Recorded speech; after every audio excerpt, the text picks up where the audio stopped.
दोस्तों, जो शरदकालीन गन्ना सितंबर या अक्टूबर में बोया गया था, कुछ किसान भाइयों का गन्ना तो अच्छे से ग्रो कर रहा है और उसमें अच्छे टिलर अच्छा ब्यात है, और कुछ किसान भाइयों का गन्ना अच्छे से ग्रो नहीं कर रहा है और उसमें कल्लों की संख्या कम है।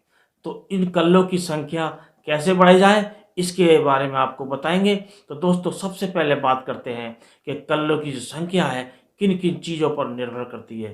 तो दोस्तों, ये जो गंडलों की संख्या है, ये सारे जो हमारे पोषक तत्व होते हैं सबके ऊपर निर्भर करती है। सबकी जो मात्रा है वो इसमें होनी चाहिए, और जब सारे पोषक तत्वों की संख्या यानी कि मात्रा होगी तो हमारे जो टिलर हैं वो ज़्यादा निकलेंगे और हमारा गन्ना अच्छे से ग्रो करेगा। तो दोस्तों, जैसे नाइट्रोजन है, फास्फोरस है और पोटास है, इसके साथ साथ जो दूसरे पोषक तत्व होते हैं जैसे सल्फर है, मैग्नीशियम है और कैल्शियम है, इनके साथ साथ जो विभिन्न प्रकार के सूक्ष्म तत्व होते हैं, इनकी मात्रा भी चाहे थोड़ी मात्रा में सही लेकिन आवश्यकता होती अवश्य है। तो इनकी पूर्ति भी होनी चाहिए। और दोस्तों, इसकी जो पूर्ति होती है वो मिट्टी की जांच के अनुसार होती है, और यदि आपने मिट्टी की जांच नहीं कराई है तब भी आप इन कल्लों की संख्या बढ़ा सकते हैं।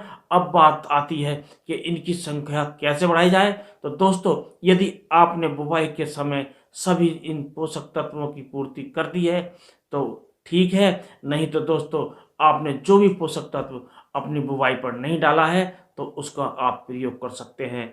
जैसे आपने नाइट्रोजन और फास्फोरस की पूर्ति कर दी है, आपने डीएपी डालकर, और उसमें पोटाश नहीं डाली है, तो आप पोटाश डालकर इसकी पूर्ति कर सकते हैं। इसके साथ साथ यदि आपने सल्फर का प्रयोग नहीं किया है तो आप सल्फर डाल सकते हैं।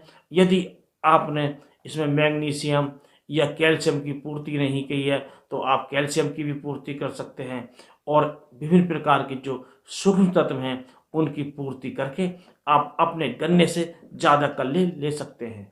और दोस्तों, यदि आपने इन सब की पूर्ति कर दी है और तब भी आपके जो कल्ले हैं वो अच्छी मात्रा में नहीं निकल रहे हैं, इसका मतलब है कि हमारे जो पौधे हैं वो नीचे से सूक्ष्म तत्वों को और पोषक तत्वों को प्राप्त नहीं कर पा रहे हैं, यानी कि उनको खींचने में असमर्थ हैं। तब आप 1 किलोग्राम प्रति एकड़ के हिसाब से ह्यूमिक एसिड 90% लेकर आप यूरिया मिलाकर बिखेरें और सिंचाई करें। यदि आप ऐसा करते हैं तो आपके जो पौधे अच्छे से ग्रो करने लगते हैं, क्योंकि दोस्तों इसके बिखेरने से हमारे जो पौधे होते हैं उनकी एक प्रकार से भूख खुल जाती है, यानी कि जो हमारे पौधे हैं उनकी जो जड़ें हैं वो नीचे से विभिन्न प्रकार के पोषक तत्व और जो सूक्ष्म तत्व पड़े रहते हैं उनको लेने लगते हैं और पौधों को देने लगते हैं, जिससे हमारे पौधे अच्छे से विकास करने लगते हैं और उसमें टिलर की संख्या बढ़ जाती है, यानी कि कल्लों की जो संख्या है वो बढ़ जाती है और हमारा गन्ना अच्छे से कल्ले फोड़ने लगता है, और उसमें विभिन्न प्रकार के जो कल्ले हैं वो निकलते रहते हैं। और जब पौधे निकल रहते हैं तो वो एकसार होते हैं, क्योंकि दोस्तों जो हमारे जो कल्ले हैं वो एक साथ निकलने चाहिए और उनकी जो बढ़वार है वो एकसार चलनी चाहिए। ऐसा नहीं हो कि कुछ पौधे छोटे हों कुछ बड़े हों।